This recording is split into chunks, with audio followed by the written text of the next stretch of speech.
Is that growing? Growing? Could it?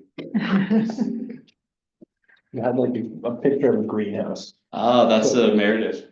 Oh, that's Meredith. Oh, it's a, okay. Got Yeah, it. all right, Maureen, we are now live. Thank you. I'm calling the meeting to order in the absence of Robert Jackson, our chair, who called in his regrets earlier today. Leading first of all with the date, Monday, February 24th, 2025 at 4 p.m. here in Council Chambers Hybrid Room. We'll begin with the land acknowledgement. We respectfully acknowledge that the Township of Cavan-Monaghan is located on the Treaty 20 Mississauga territory in the traditional territory of the Mississauga Anishinaabe. We offer our gratitude to First Nations for their care for and teachings about these lands. May we honor these teachings. Has everyone had a chance to have a look at the agenda? It's a short one today. May I have a motion to approve the agenda, please? No. Lance? I'll And second by John. Oh, we don't need a recorded vote, just. Okay, thank you. Yeah.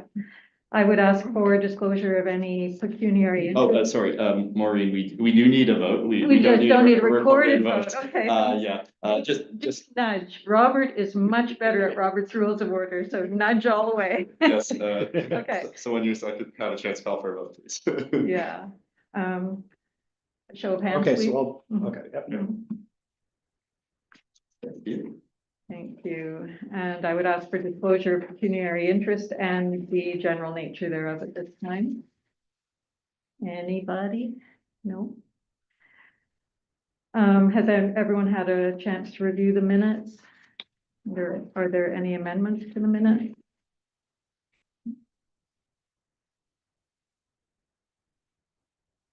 That being the case, may I have a motion to approve the minutes, please? So moved. Second. John and Lance. Now, Sorry, Maureen, the chair. yeah, you nudge me, just Okay, elbow me, I- so it hit me in the, okay. Need a vote. Okay, show of hands, please. Thank you. All right.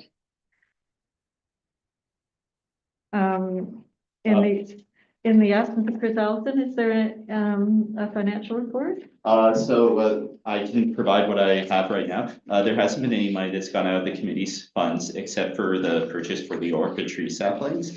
Excuse me, I have the final total right here. So the total currently is $285.62. That'd be coming out of materials and supplies. But I believe some of that will be lower because there'll be the municipal HST will be removed from it. So I will get you a final total, but I would ask the committee just to assume that is the number going out for the moment. Mhm.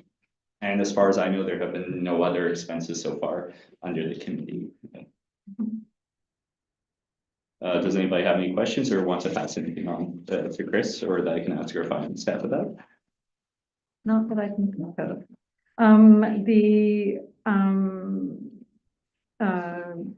The trees chosen were 3 different types, compatible with land that has been amended adversely by buckthorn. So elderberry, spicebush, which is something we haven't planted before, to my knowledge, and alternate leaf dogwood, which is a dogwood species different from what we've been planting in the last few years. So it's not the red stem dogwood, and it grows into a very attractive tree. So our aim this year is to use all of those on Baxter Creek Trail in areas where we have changed the trail to accommodate the beaver damage, because that caused a lot of buckthorn to start coming up.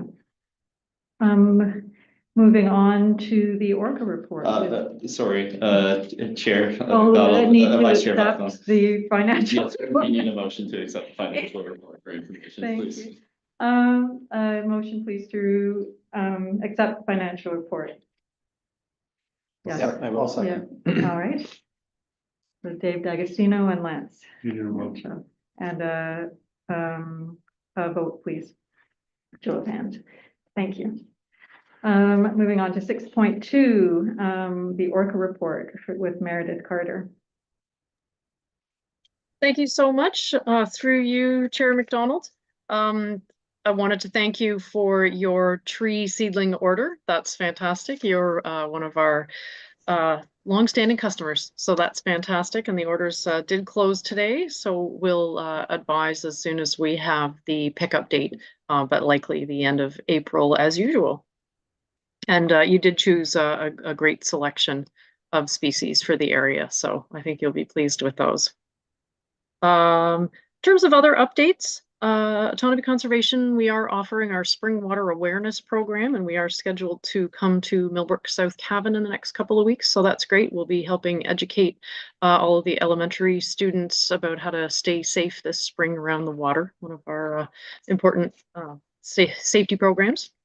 And our flood forecasting and warning program continues to monitor local conditions and coordinate with local water managers. We're still definitely in winter, but we do know that spring will come eventually, and we reach out directly to municipal staff and emergency managers as required.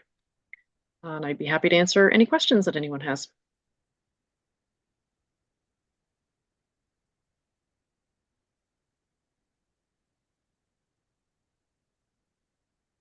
Seeing none, we'll move on. Motion to accept the Orca report as delivered by Meredith. Sure. Yeah. Saskia? Okay. Thanks very much. Can we have a vote, please? Yeah. Show of hands, please. Thank you.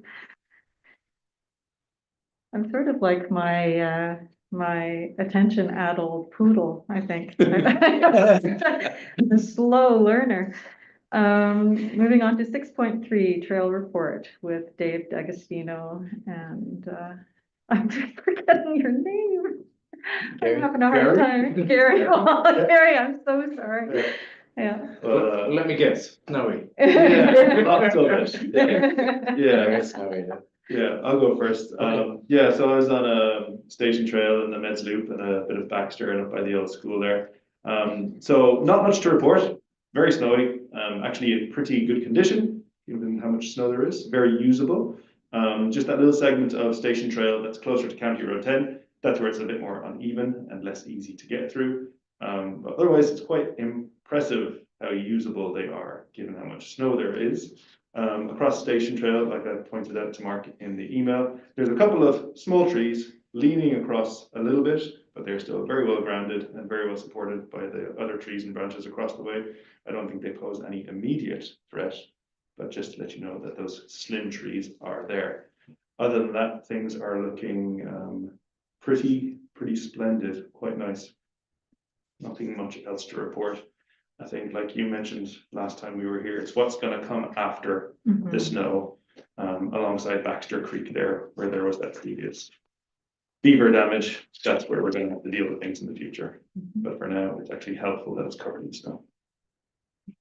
Yeah, and I can add, so I did the M&R property, and so I can report that everything's good there. Again, snow covered. The only issues that are just snow related is that because the snowpack is at least a foot, that the canopy feels much closer.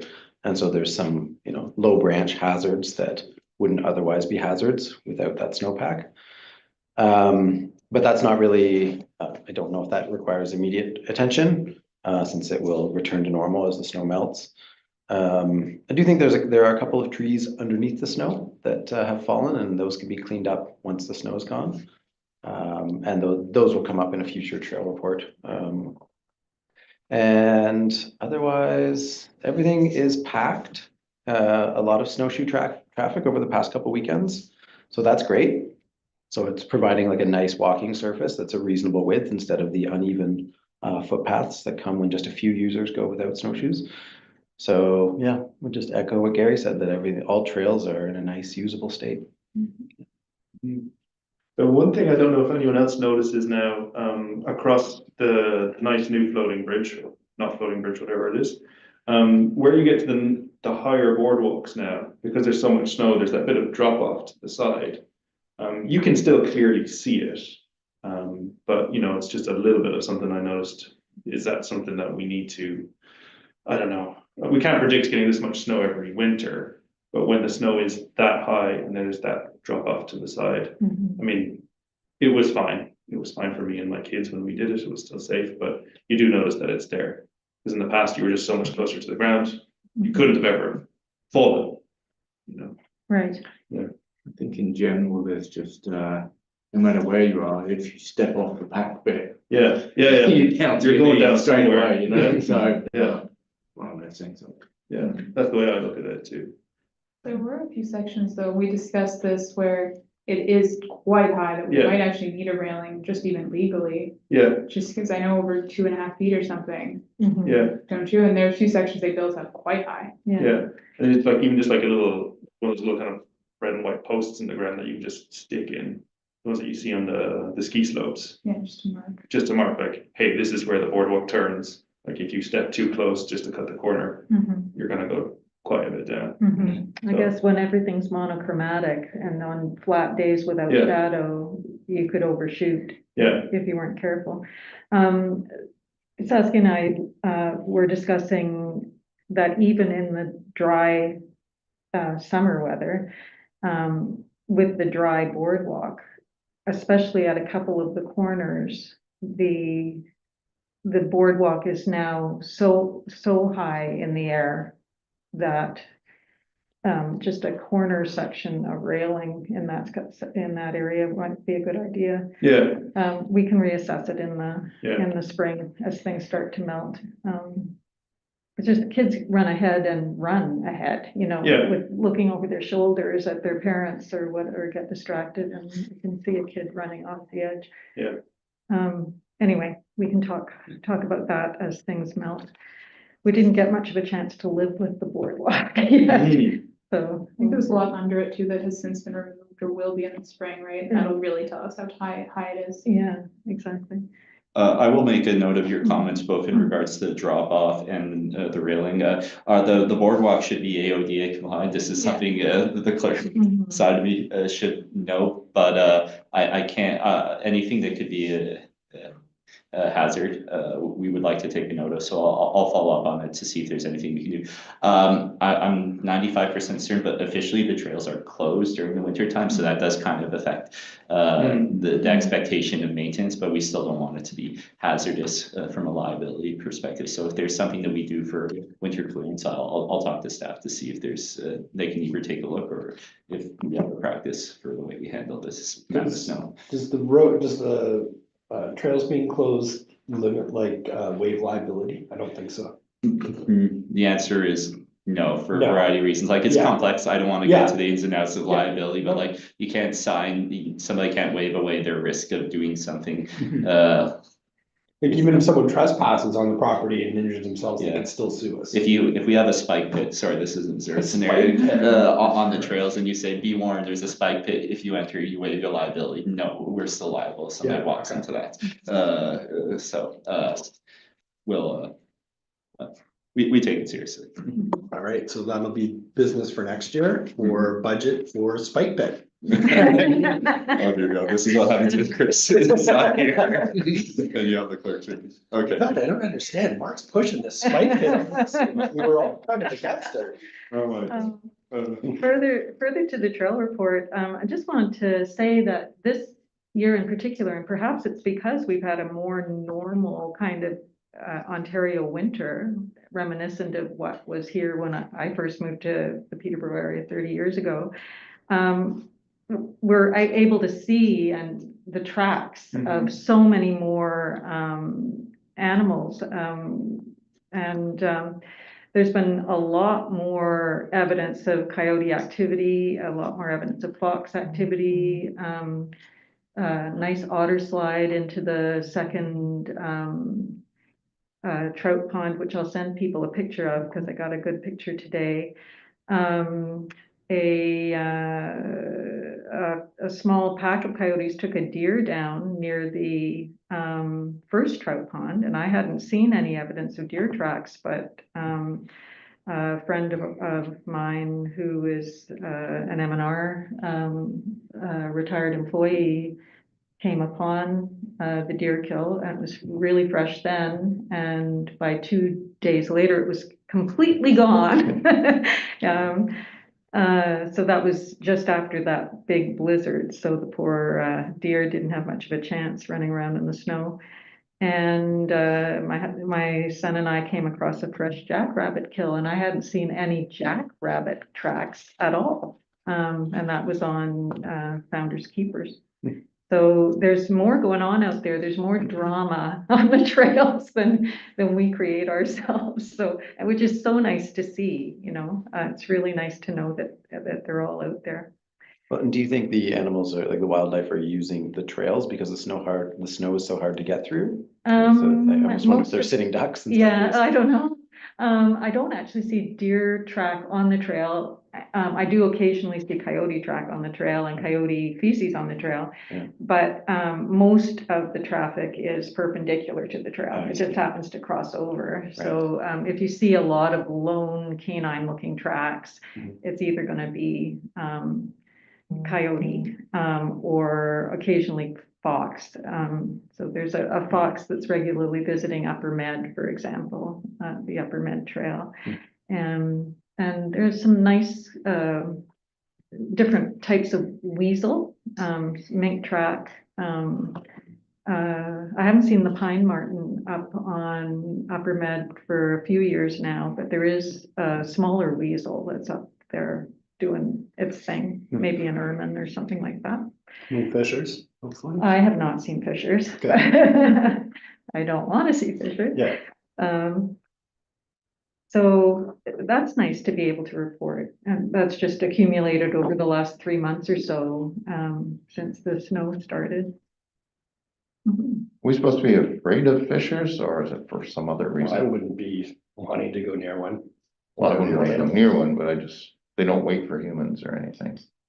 No, they'll attack humans. So like they're in trees, so I've watched YouTube videos of them going after people. I thought they were controlling the turkeys, so I was cheering for them. I think if you have a big enough property with game on it for them, they probably wouldn't bother with people Yeah. at all. I think But, so. yeah. I saw one take down a deer by itself. That Oh. was pretty crazy. Unreal. So, yeah. Okay. And I think that's all I can think of that I've seen out there. Nice. Yeah, it is nice. Just out of curiosity, has anyone been down any of the fire routes or the trails that's near them? No, I did take a peek at Fire Route 3, the end of Elgar, and there were tracks. So someone has been walking down, but there's quite a snowbank to get over. Right. So it's like quite a snowbank. And no snowmobile tracks? No, I think the snowbank's a good barrier. I don't even know how the people were getting past it. Didn't see the tracks. It's probably 6 feet. Dive over the snowbank from there. Yeah, but it has been getting, yeah, there's a path. I just don't know how long it goes. Yeah. That's the only one I've noticed. I know some of the local houses, people sort of routinely walk their dogs down there sort of thing, and so they're only going down so far. It's not- Right. Yeah. Mhm. But it's so nice to see the amount of trail use. It's increasing every year, and in this particular year, because there hasn't been any ice on the trail of any note at all, people have felt freer to go. So I'm seeing people of all ages, people with walking poles, and cross-country skiers. They're the first ones out early in the morning, and they set the trail for everybody, and that's wonderful. And then we ruin it. Are you guys running what do you call it, snow dog or? Oh, yeah. That will get out. So it was actually too much snow. Oh, I Snow dog. So it basically has a small snowmobile track. Mhm. And so anything more than like a foot of snow is typically too much. Oh. So we had a couple in a row, and then I think a 30-centimeter dump. So it was more like 40 or 50, and it was just too much. So we just wait for snowshoers and hikers to get through. So it'll be out this week, just hope to time it right with the thaw. So everything can freeze as a nice track after. I was gonna say, if the snow with this moisture firms up and doesn't disappear, it should go on top of that, you'd almost think. Oh, yeah. Yeah. Yeah, Mhm. yeah, it's perfect now. All right, any added comments from anybody?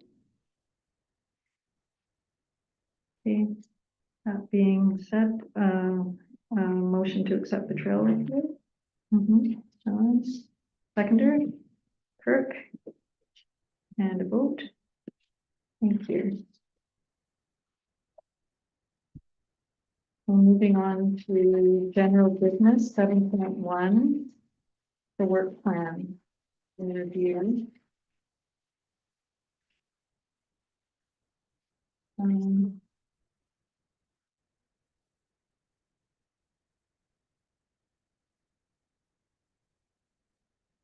So, number one, the trail master plan update, subcommittee, chair on that is Robert Jackson, and he isn't here today.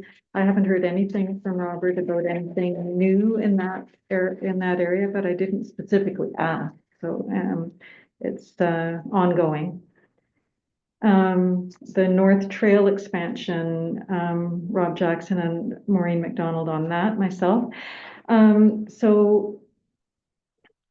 That specific North Trail expansion, the update, as far as I know, was current last month, and I'm not aware of anything new since.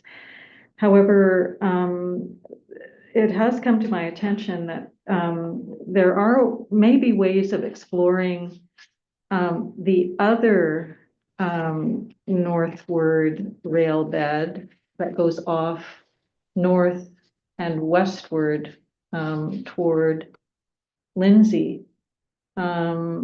It's not very navigable at the moment because it's very overgrown. It also passes through private property.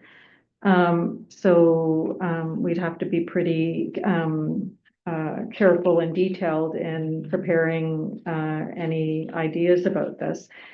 However, it's come to my attention that down in Northumberland, between Canton and Highway 28, there are two trails, one of which is the southward extension of the rail bed that we have off Zion. One of which goes south of line 4, concession 4, and crosses the Gani River there.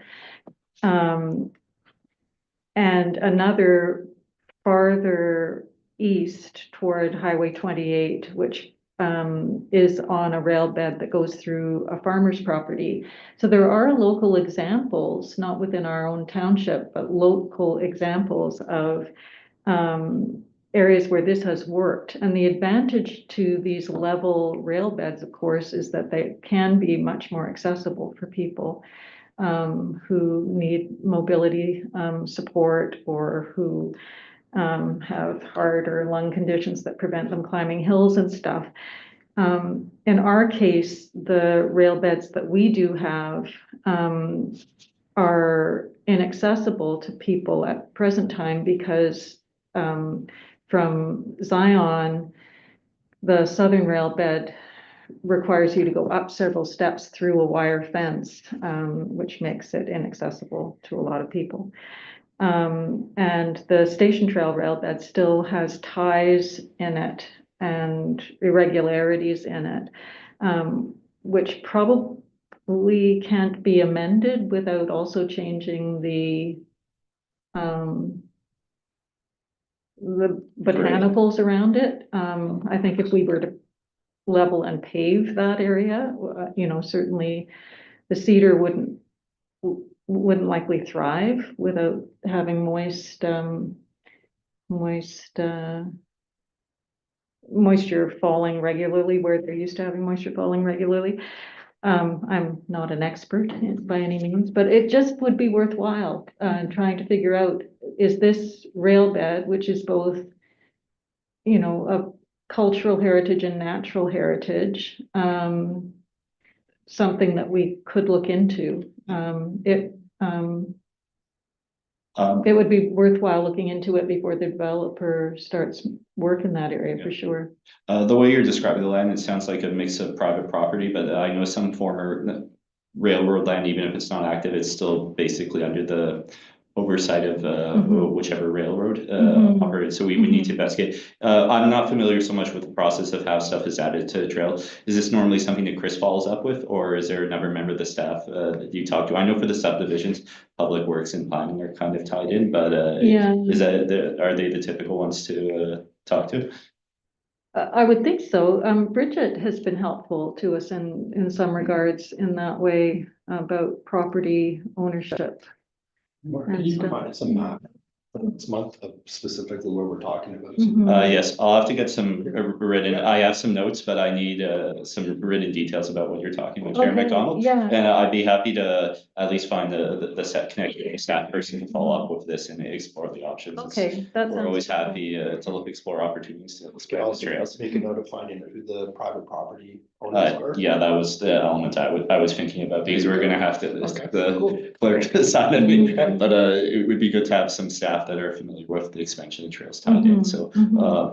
I'll see if I can pull a map and maybe we can have a reference point. We can talk about this later, but maybe it would warrant, I don't want to actually steer anything, but maybe it Right, might be a yeah. separate item, if it warrants that kind of discussion. Okay. Item 3, GIS mapping of the Millbrook Valley Trail. Do you happen to know, Mark, whether we're making any further progress in the GIS partnership? So I haven't heard of anything since then, but I also want to respect the fact that Chris is on leave for perfectly good reasons right now, and I don't want to bug him. But before he left, there was no further update on it since then. So this is something that I think we're going to have to be. We are doing our best to follow up with them. That's what I can say right now. Sorry. Okay. Don't be sorry. That's the way it is.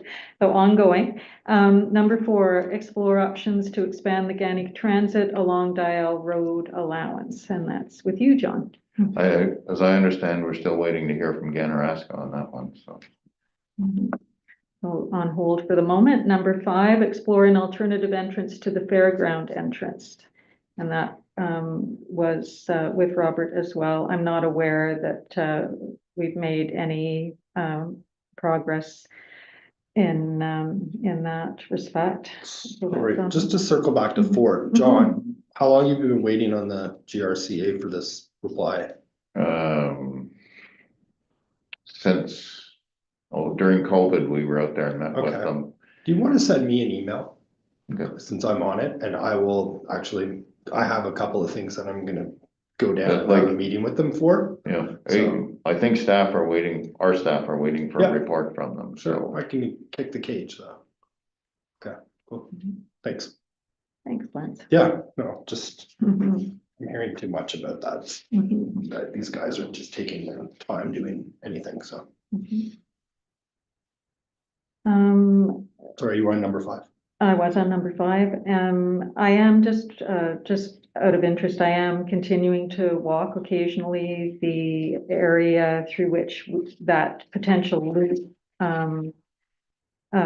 could be maintained and extended if ever we have the need for it.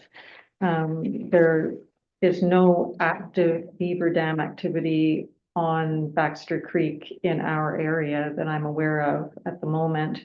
But that means that there's a lot of flowing water, and the minute they're finished with whatever other area on Baxter Creek they're on, they could be back. So we'll see how it goes. So that is on hold at the moment. Updated signage and brochures. Any update on Photoshop and its availability to us? Mark? So my understanding, so I'll follow up with staff on this level. I haven't heard any update from this. My understanding is Robert got some.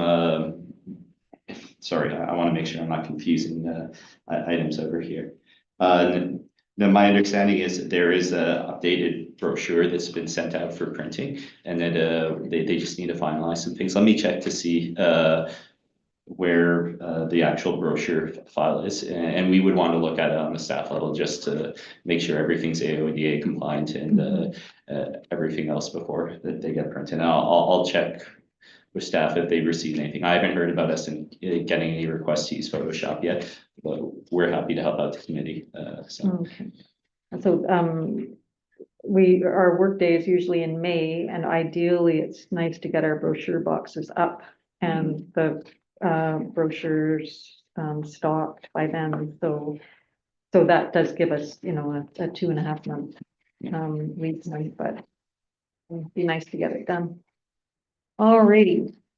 Where are we now? 7.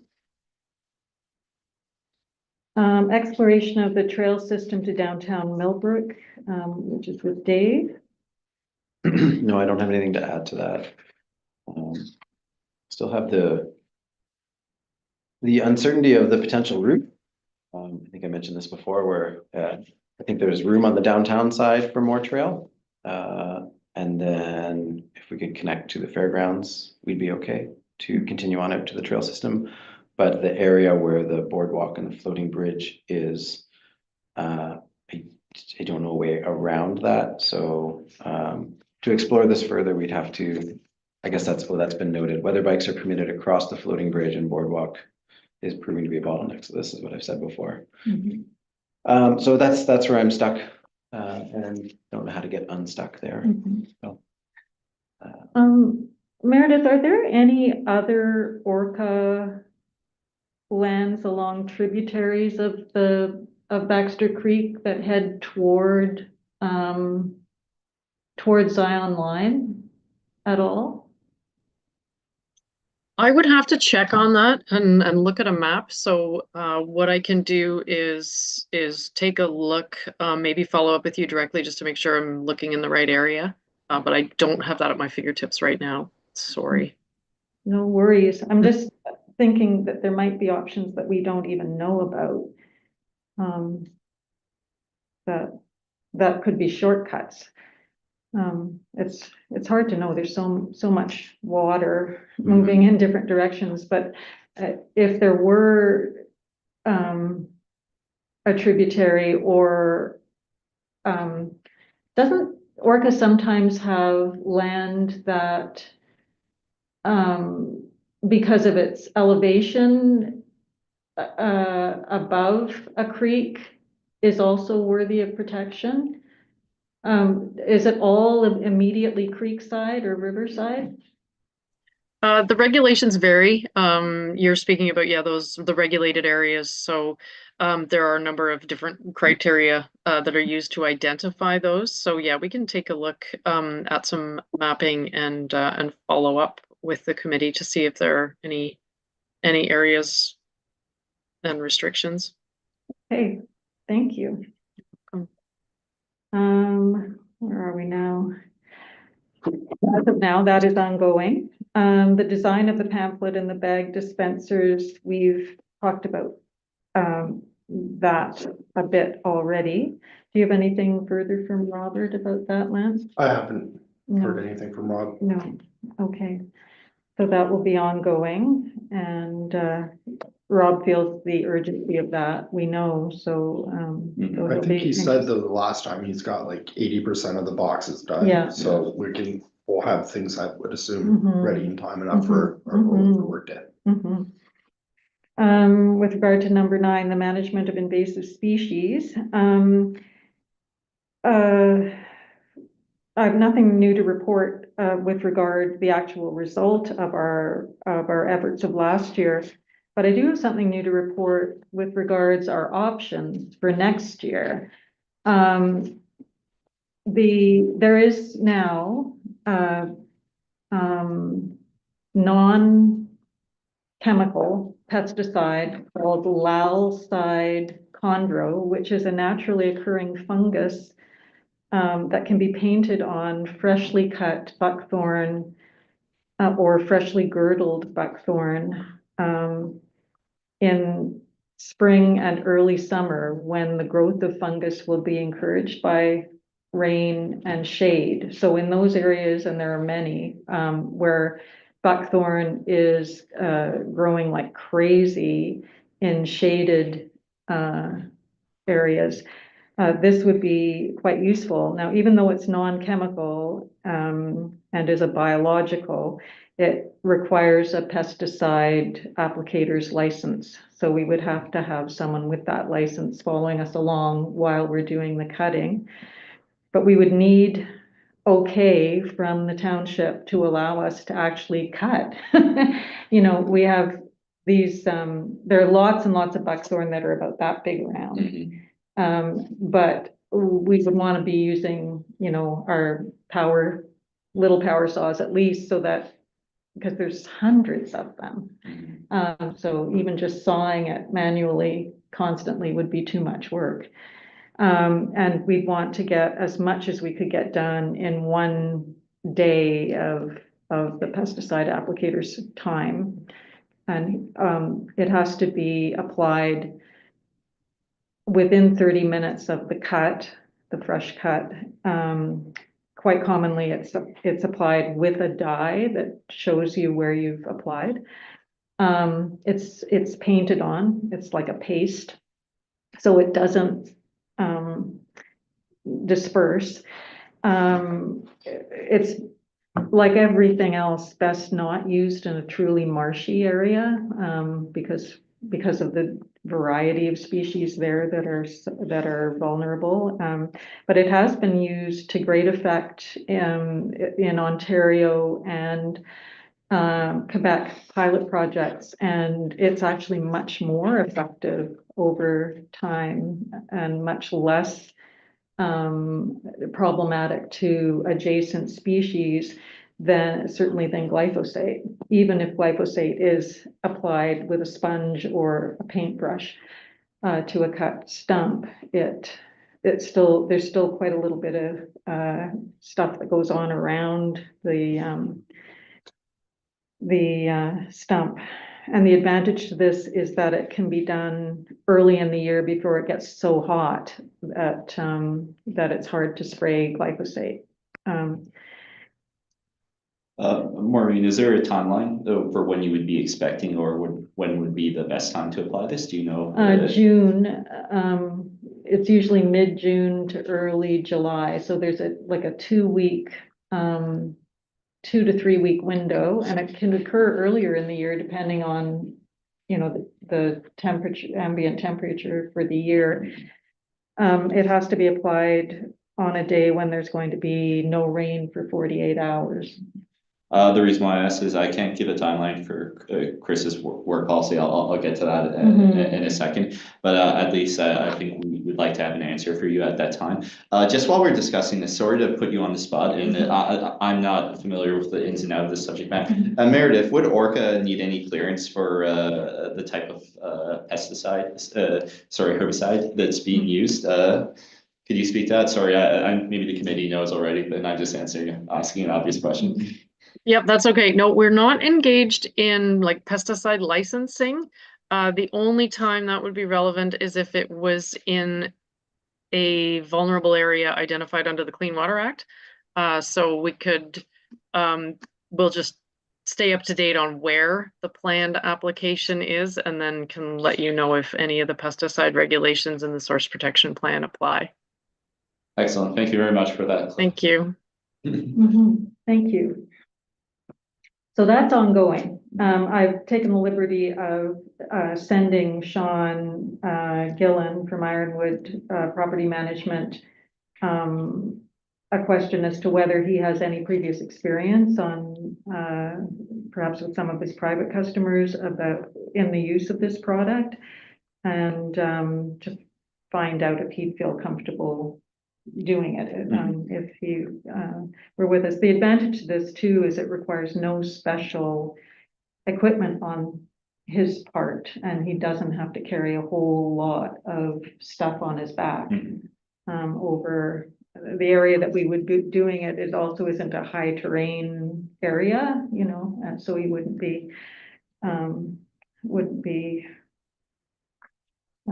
carrying a whole lot of stuff uphill and down.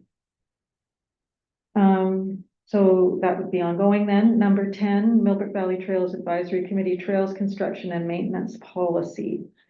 And that- Mhm. If I can speak to this, so this is largely a Chris work item. I've done a little bit of research for him in the time that he's off, but while he's being instructed not to work momentarily, the policy isn't being worked on, but I know it is in progress currently. I can't give more of an update into that. I imagine Chris might be back for the next meeting, and if he is, he can give you a more detailed update. That sounds perfectly fine. Yeah. Thank you. No problem. Ongoing. Number 11, commemorative naming policy for Millbrook Valley Trail. So I'm gunning to go on this myself. Right now, I can tell the committee, we do have a couple other items, and specifically one municipal asset that we've gotten a couple of competing requests for. And basically, there's going to be a report that's going to council to give a direction on this. And this has kind of just been the big holding point for me. Once it gets going, the policy will go. And there should be a specific section for Millbrook Valley Trails that the committee will be consulted on, and this will be discussed in the committee level. So hopefully once that report goes through, we can proceed full steam and have this sorted out so we can figure out the dedication issue. That sounds great, Mark. So ongoing. So, do we have to move and vote and all of that? Yeah, if we could just approve the updates for information, to the work plan for information. All right, I'll need approval for updates of information on the work plan. So moved. So moved, I'll second. Lance, and a vote, please, show of hands. 7.2, I kind of filled you in on the orchid seedling order. If we're lucky, we'll get a bit of an HST relief on that, but even at that, we were well under the $300 upset limit, and we got some nice food. So, I have a question for Meredith. Mhm. Meredith, just from a personal standpoint, today you said was the last day for orders to go in. Yes. Is it too late? No, if you do it now. Okay. That's not magnolia trees. Pardon me? You have magnolia trees? I don't know. No, we do not. It's all native species, and I don't believe that magnolia are native to this area. But Okay. if you visit our website, you can click on the tree seedling sales and see there are 46 different native species of trees and shrubs to choose from. I'll do that today. Thank you. Okay, you're welcome. I'll flip you the link after the meeting, Thanks. Councilor National. Thank you. On to item 7.3, are there any items for the next meeting? Not immediately. So this isn't then an item for the next meeting, but just for like an FYI for the group that, the GRCA, we had our AGM the other day, Thursday, we approved the budget. At that time, they asked me to stay on as the representative for the Recreational Users Committee. So I know that there's been a few different concerns from the bike group and not as much from the MVP, but, that being said, if I kind of want to have like I'm gonna go in as both the counselor for Cabin Monaghan with concerns on this, so this could be the concern that we just were discussing, John, with the past report taking time. I know that Alex had a question for me and was having issues with some of the bike stuff.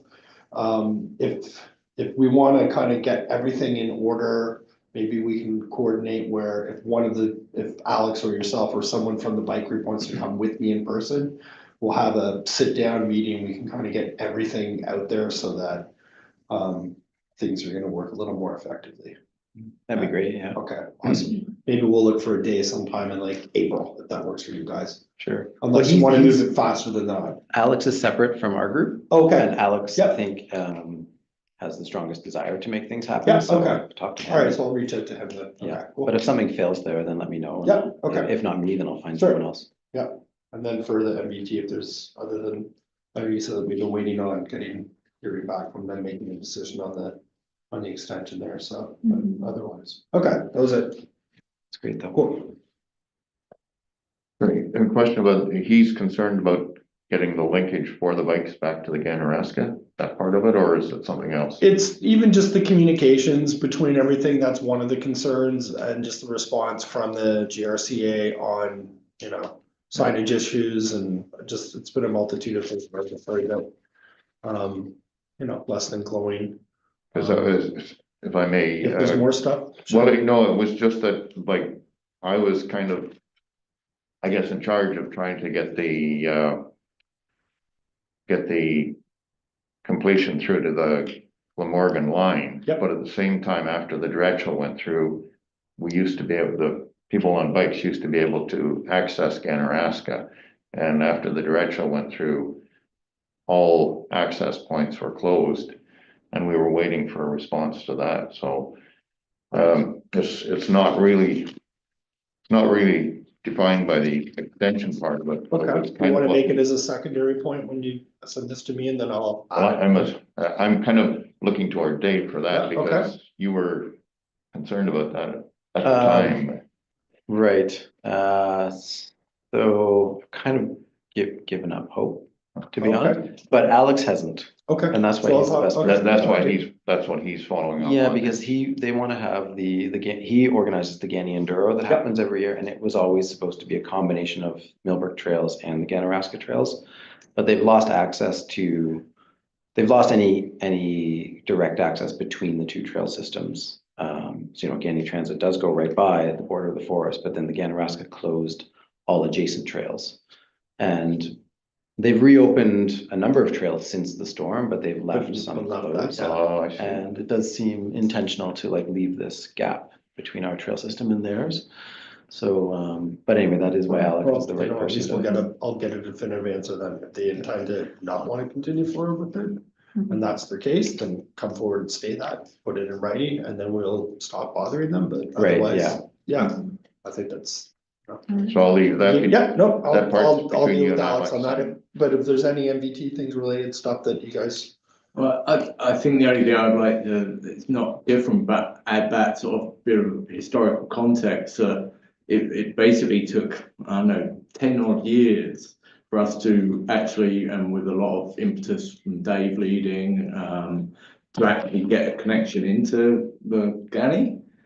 And then for it only to be active for like a couple of years, and then, yes, okay, I know the storm was out of control, but then now GRCA seems to be actively just saying, no, we Okay. don't want to do that anymore. It really is, Okay. just I'll- whether I'll- walking, I'll log in biking, on it's that. very If that's frustrating. the case, then I'll wanna. The trails are there. Okay. And if it is because it's harder for them to control access to page pass holders from that end, from the north end of their property, then could it be investigated how we could Come up with a. come up with a system. control system that would work? I think maybe part of the problem wasn't the Millbrook Valley Trails walkers or the Millbrook Valley Trails bikers. I think there were a lot of people, there was like about 3 different accesses in there that people were taking off-road vehicles, and I Yeah. don't think that's the part where off-road vehicles are allowed, is it? No, they're not. So I think that's from the standpoint of again. Ganaraska, I think they just figured if they Yeah. shut down all access. Yeah, we're being punished by the actions of others. That has nothing to reflect how we're using the system. Okay. But on that, I mean, I know the ATVs are still going in there. They're going down 317 or whatever it is, and there's a bridge across it, and they're still getting down there. And it's. Anyway, I'm not trying to defend. No, I wanna kind of get some resolution to this amongst, I've got a couple other concerns with stuff, so, okay, great. And, it strikes me because the MBT has experience in making trails that are less inviting to ATV users by using, judicious use of choke points and making stone walls work for us and making, cuts in fallen trees narrow enough that it is a barrier.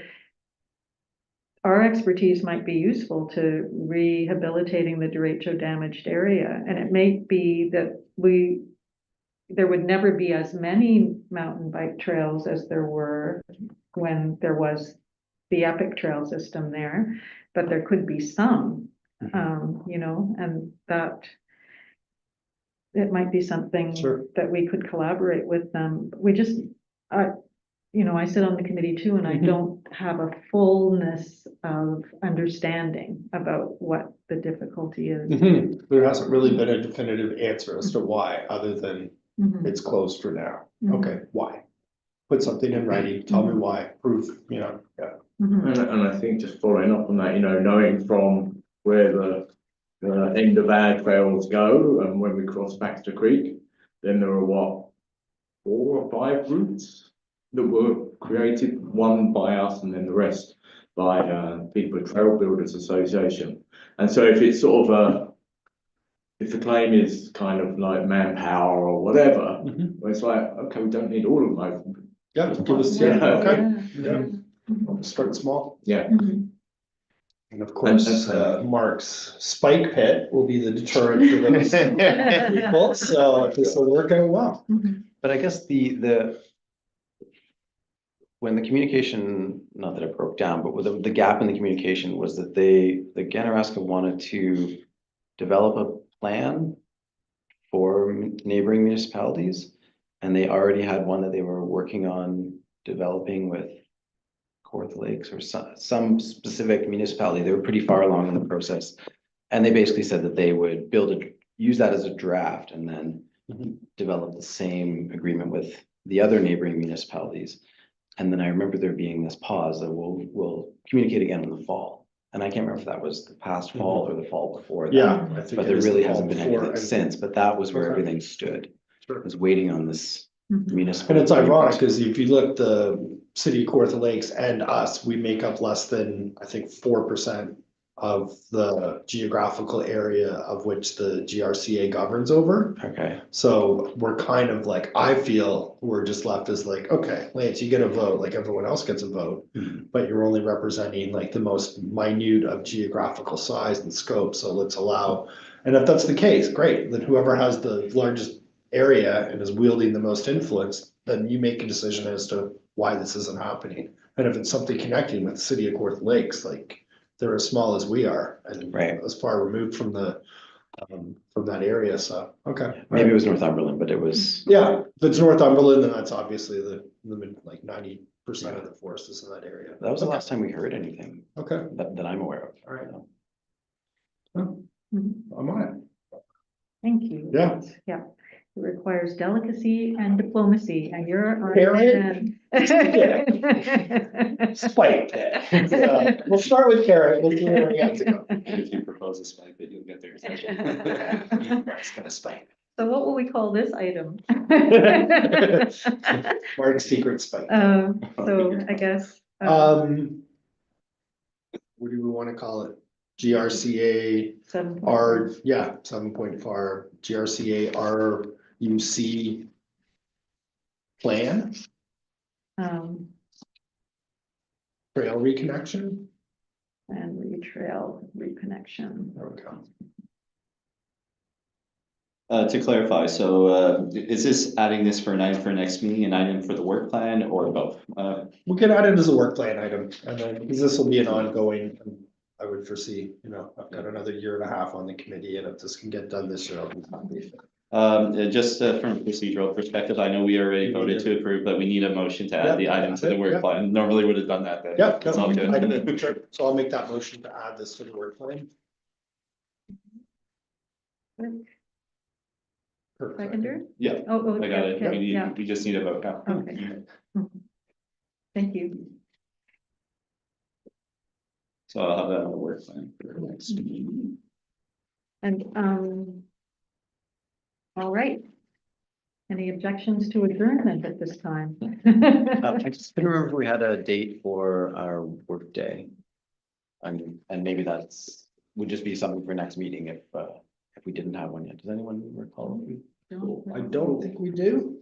We haven't raised one as far as I'm aware, and I don't think there has been anything on the staff level, but I'd have to double check with Chris. Okay, well, Robert would probably add it Anyway, anyway. the big one. I think at the last meeting, it was just generally discussed that it's normally the second Saturday in May. That was mentioned. Yeah. I have that written down. Yeah. And so that wasn't anything formally decided, but that was just sort of Yeah. a generic default. Okay. Timing. Yeah, we've got some Thank you. time steps, so it'll be March, April, yeah. Just on the staff level, I want to be careful on not steering things, but would the committee normally be, I know you discussed the workday in some of the meetings ahead of time, would you be discussing in the March meeting already? Yeah. Do you mind if, my suggestion might be we add it as an item for the next meeting, and then we can, I mean, sort of the committee can decide the potential date for the Yeah. workday, and any other logistics can start working out then. Makes good sense. Yeah, even Thanks, just Mark. workday discussion for next meeting would be. Do you need a motion to that? Yeah. Let's read it. I'll make that motion then. I'll second. And the vote, please. Yeah, oh, Thank you. And then before we get adjourned, could you guys show the East Street Trails report next week, or next month? I think it's million right, if I remember right. Oh, I don't have the schedule on me I've right got it now, here. sorry, thank you very much. It is Jessica. million.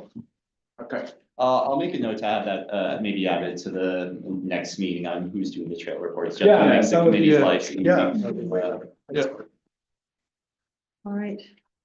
Don't know about you guys, but this seemed like the shortest month ever between last meeting and this meeting. Yes. But we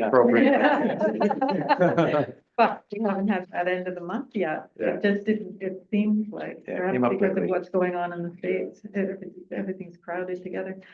Okay, so the next meeting date is, March 24th, 25 at 4 p.m. And, motion to adjourn. John? Dave? Vote to adjourn? Mhm. Thanks for all the nudges. Have a good day, Meredith. So, yeah. Hopefully you get back your power back.